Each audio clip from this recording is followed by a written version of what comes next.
Team, family, squadron. Ooh. We are so in here right now. Let's go. We're bringing the energy on this one.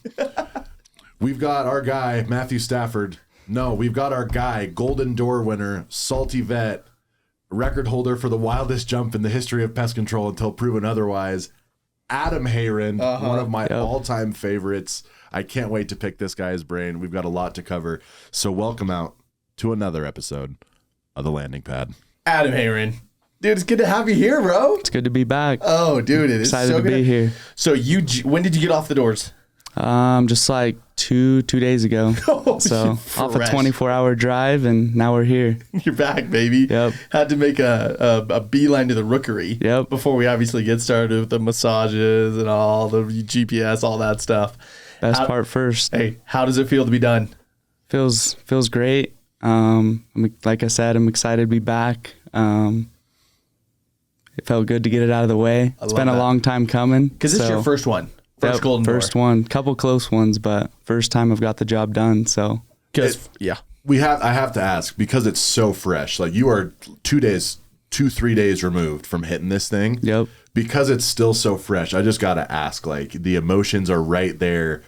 Talk us through the feeling. You get that 650K deal sprayed, done deal.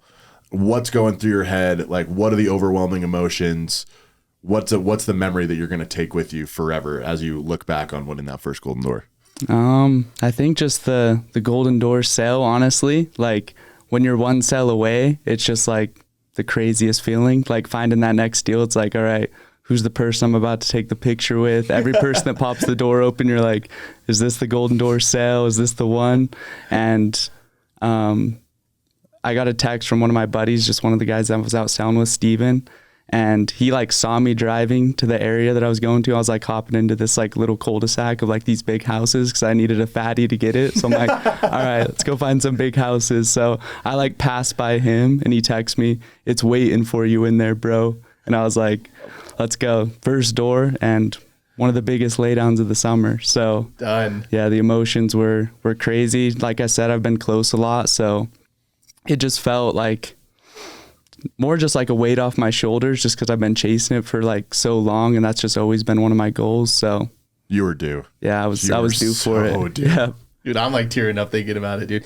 So just so the people know who's sitting at the table, so Adam Heyrend, how many years deep are you now? 6 years deep. 6 years deep. Let me go, or East. You want to do the honors? Actually, I have it right here.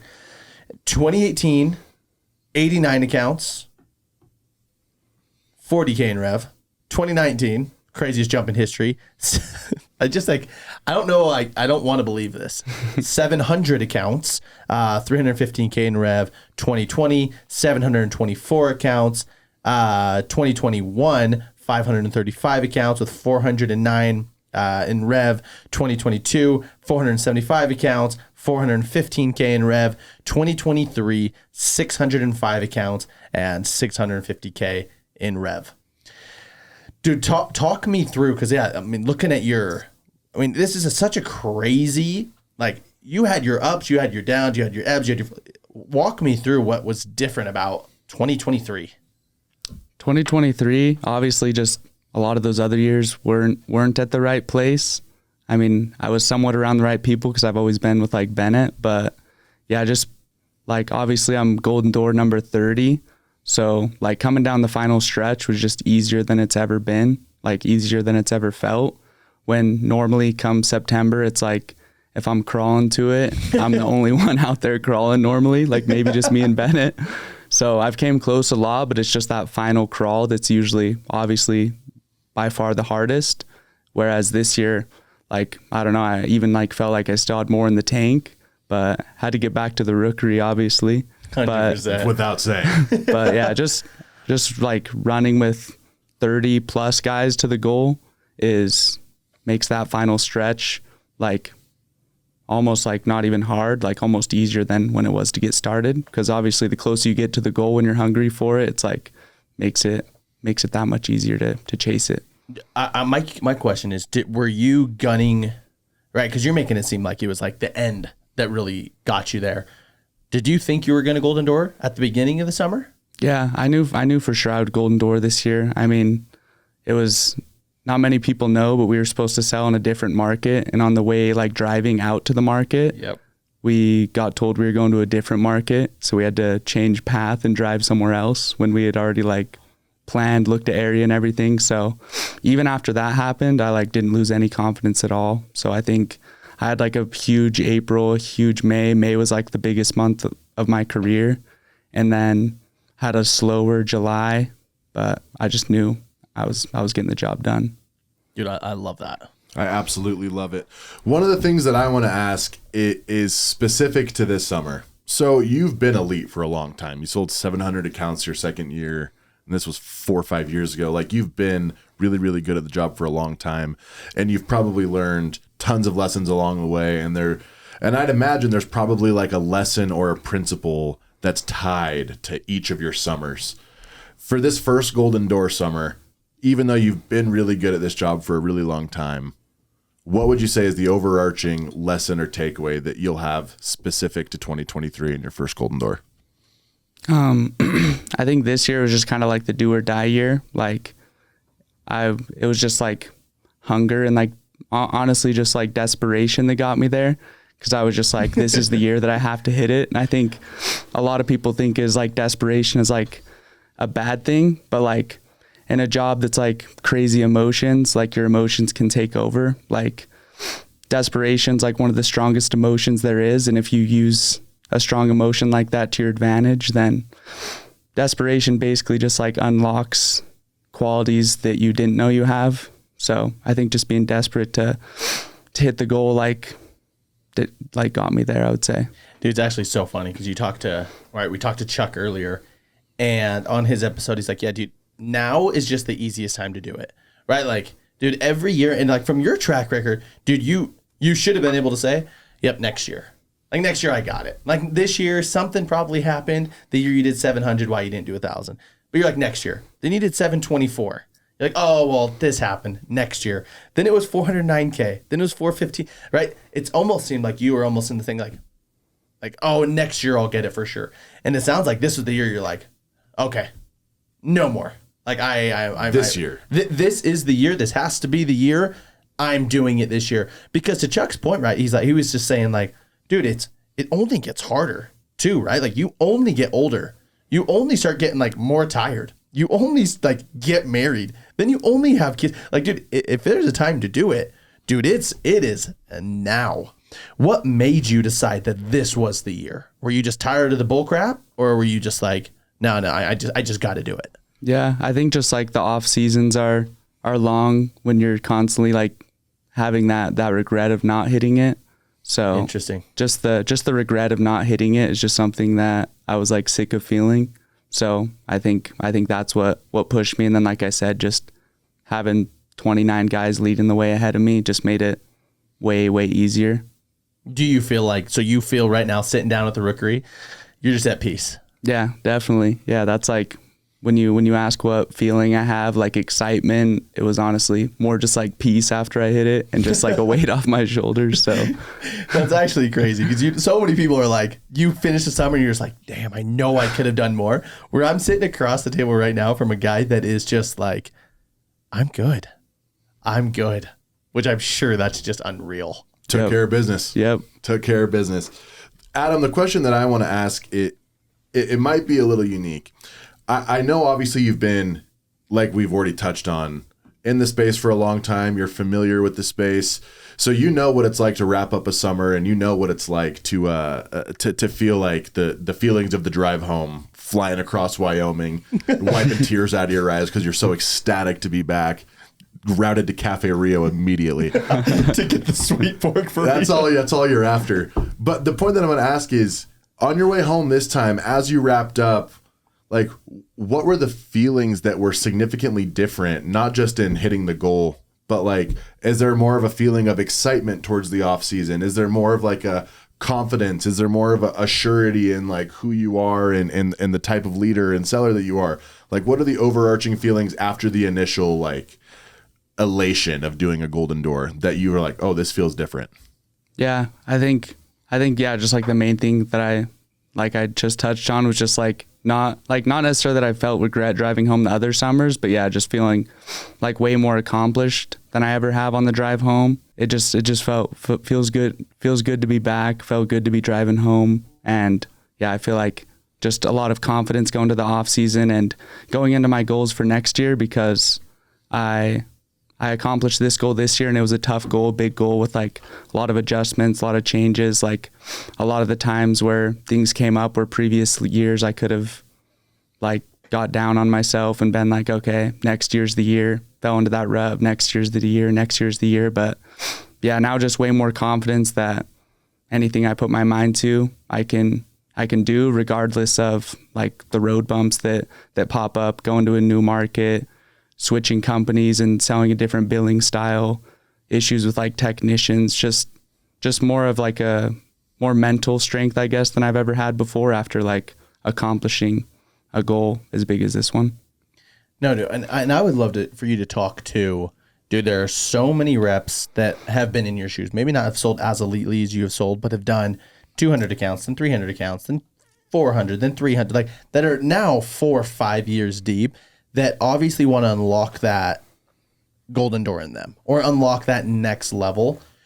What do you say to those reps? What is the key to unlock that next level, even after you've been grinding that year in and year out, 5-6 years deep?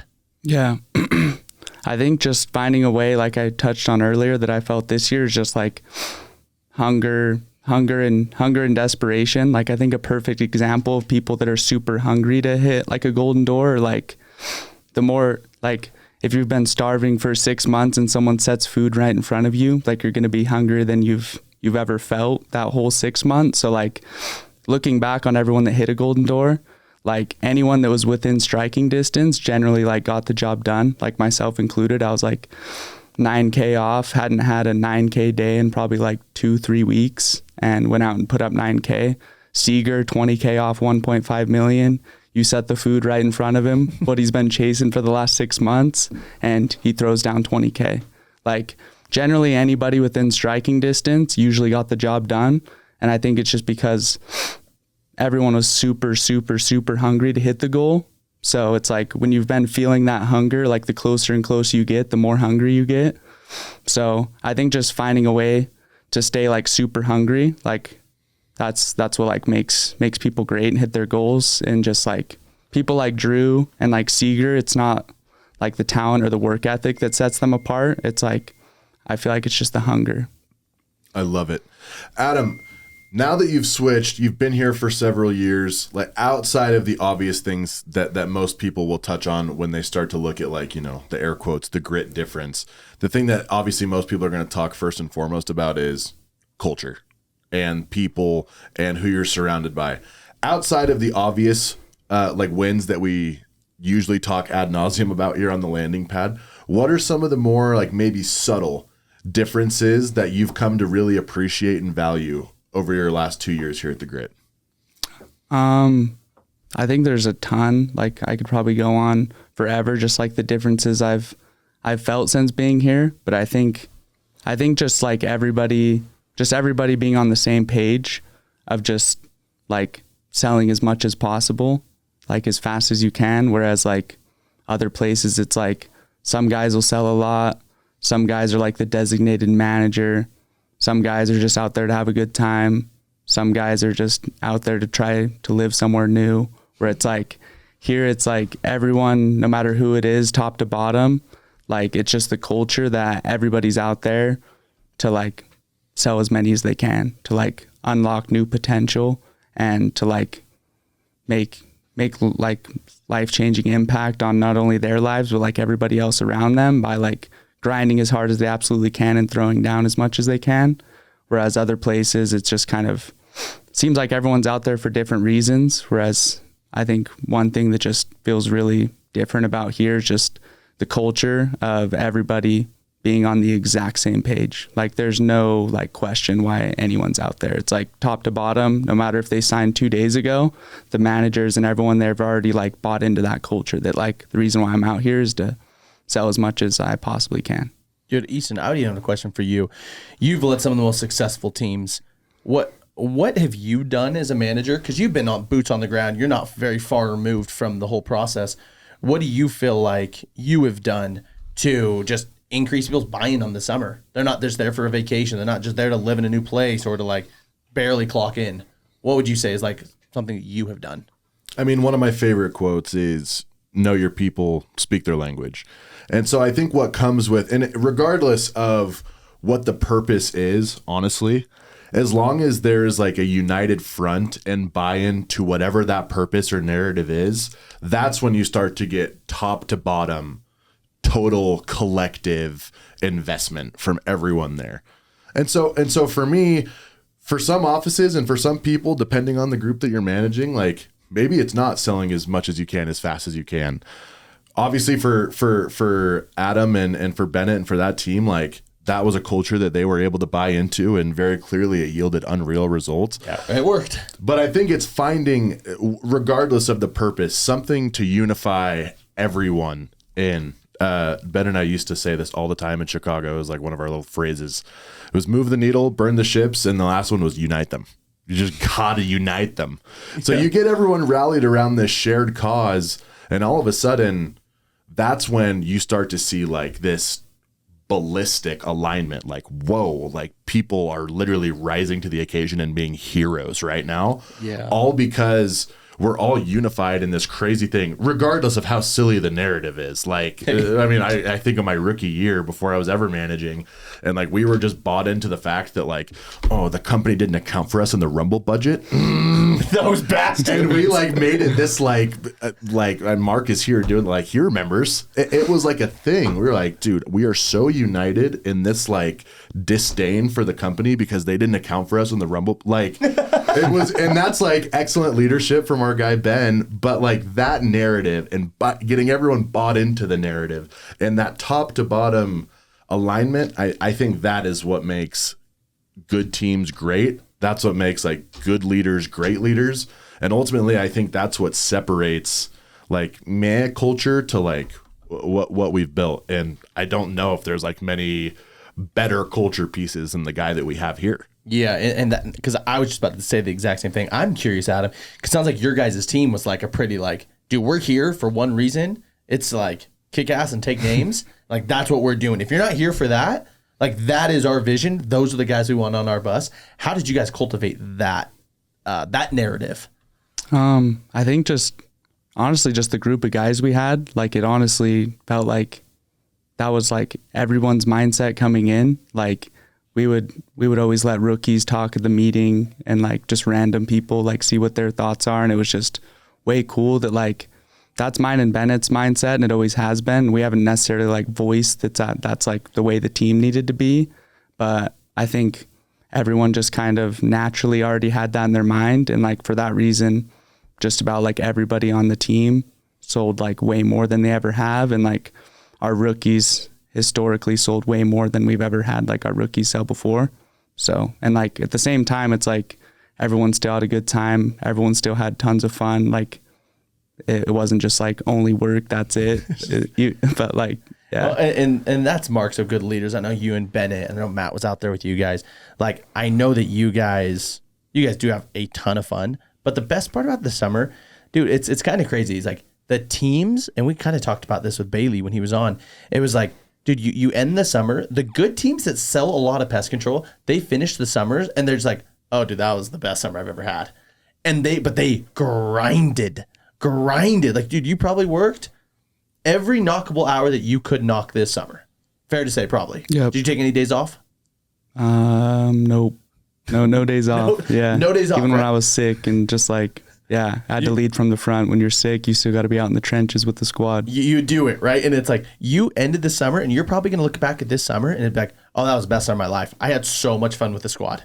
Like, obviously there's like the hardships, but it's just funny, dude. The guys that hate summer sales, the guys that hate it, those are the guys that did not work. They hated it. Yeah, they made even like decent money. But dude, nobody wants to be sitting in a hotel in you guys were in freaking not DC, in Baltimore. Yeah. And it's like, yeah, dude, like nobody wants to be there sitting in an extended stay hotel. Dude, go out and sell. It's like, it's hard, but you come back and you have like such a good time. And it sounds like you guys are able to like craft the narrative that like, hey, we're here to work. We're here to win. We're here to make money. We're going to have fun along the way. We're going to clock in. We're going to clock out. We're going to go home. We're going to make a ton of money and it's going to be awesome. Right. Yep. How was the dynamic with you and Bennett this summer? It was good. I mean, we've sold together every year besides last year. And I went with Skylar, obviously Bennett went with Parker. And I think our dynamic was like better than it's ever been before, just based off the fact that I learned from Skylar, who's like one of the best managers to ever do it, in my opinion, and like one of the best trainers. And then Bennett learned from Parker, who is also like 4 or 5-time Rumble champ, like absolute beast of a salesman and a trainer. So taking what I learned from Skylar and taking what he learned from Parker and like just bringing it together into one office, I think like made us like way, way, way, way better at just everything we've like previously known or done before, which turned into my first ever Golden Door while like running the most like successful team by far that we've like ever ran before. So I think splitting up was like a huge blessing in the fact that I learned from one of the best and then he learned from one of the best. So I think for that reason, we're way better than we ever have been from here on out. Yeah, no, that's awesome. I love it, dude. You only know what you know. Yep. Like that is so potent for like 2 already extremely capable, talented, like high performing people to go and learn from 2 different environment, other high performing, unbelievable managers. I can see it so clearly. Like I can see so clearly, looking from afar, like seeing some little flares of Parker in how Bennett leads, or some little touches of Skylar in how you lead. So I just think that is the ultimate mark of like great leadership is you're replicating yourself. And it was very clear that with some of your amazing reps that you had out there, like Gavin or Tony, like these guys, it's very clear to see you're in the process of replicating yourself. So that's no small feat. You should be so proud. Yeah. And that just goes along with like another thing that you can't really find anywhere else in the industry. Like managers as good as Parker and Skylar, trainers as good as Skylar. It's like, that's something you only find at the Grit. It shows with the numbers. If there was managers as good as Parker and Skylar, the numbers would be as good as like their office's numbers, and there's nothing close. So that's just like another thing that initially drew me and Bennett here was just, we've always been good at selling, but it's like our teams have always just been like, okay. So in an industry like this, you like run way further. If you have a lot of guys who are successful around you, you can only go so far if it's just you selling well. But if you're selling well and everyone else around you selling well, you'll go way further. So it's like you got to be in a place where you can learn from not only good salesmen, but good salesmen who are also good managers. And anywhere else you look, you don't really find that. It's like you find good salesmen at companies, you find good managers at companies, but it's super, super rare to find companies who are stacked top to bottom with high performing managers and high performing salesmen at the exact same time. So to learn from 2 of the best ever, in my opinion, managers and salesmen at the same time is like initially what brought us over here and like paid dividends right away. What's kept you here. Yep. And then this summer, right, a big narrative going forward, right? The bigger the goal, the bigger the challenge, the bigger the pile of crap, right? The harder it is. What was your biggest challenge this summer tackling the Golden Door? I would say just there's a lot, like just honestly probably like technicians. Like I've never worked as closely with like technicians or branch managers than like I did this year. So like that brings like a lot of like stress and trying to figure out like all the different routes and everything.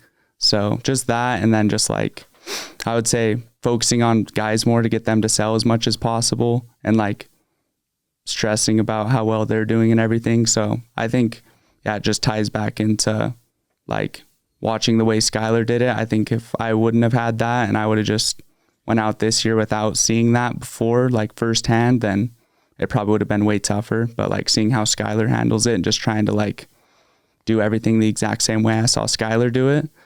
And like Skylar, I would see him go through so much and he would just be happy on top of the world ripping 10K that day after watching him like have to deal with all this manager stuff. Yeah, that normally at other companies, the managers that deal with that, it's like a full day of dealing with it. And it's like, yeah, didn't make it out to the doors today. I had this to do, this to do, this to do. But it's like watching Skylar, it's like, get that out of the way, get it done in an hour, and then go rip 10K. I love it. It's so funny. We talked about subtle differences that you might not even realize.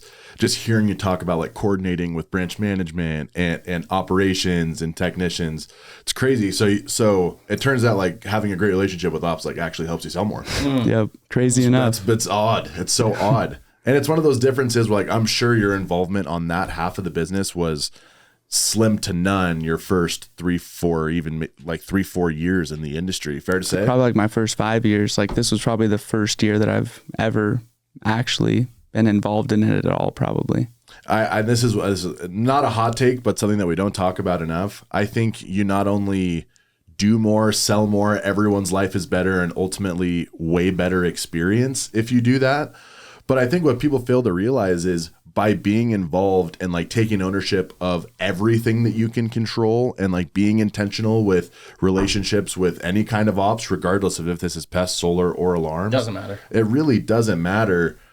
It's so clear that like people just level up in such an obvious way when they start to understand like, oh, I'm not just viewing this from a sales rep's perspective anymore. Yep. Like I am now fully appreciative of like, where does the branch manager or where does the area manager or where does the lead technician or where does the service pro whatever it is, that actually matters. And that not just affects everyone's experience, but it affects, in my opinion, like how competent you are in selling. Yeah. And so when you hear, like, for example, we've been talking about Parker and Skylar, I think it reflects in the way that they interact with customers and sell, because I know those two are both extremely familiar with the back end as well. Yep. Meaning like the preservation of the accounts and the caring for the customers and the relationship that they manage with the company. I know they're extremely involved in that, which is why, in my opinion, they've only got better with age as they continued to sell. Just learn more and more. It's such an interesting point that you made. I wanted to make sure that we touched on it. 100%. Yep. Adam, ending with this question, right? This is the question we're asking everybody. What does grit mean to you? Not the company, the word. What does grit mean to Adam Heyrend? Or what is grit?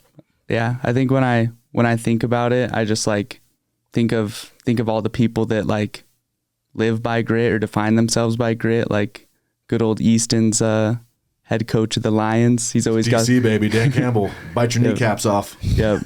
Just like always wears like the hat that says grit on it. So I think it just defines like more of just like the way a person like thinks. Like someone who defines himself with grit is just someone who is constantly like chasing greatness, and just someone who's not afraid to take the hard road that's gonna prove better results than stay comfortable. Like being gritty is just finding a way to make it happen, and like having your eyes on the end goal and knowing that it's gonna be way better than staying comfortable and not having any grit.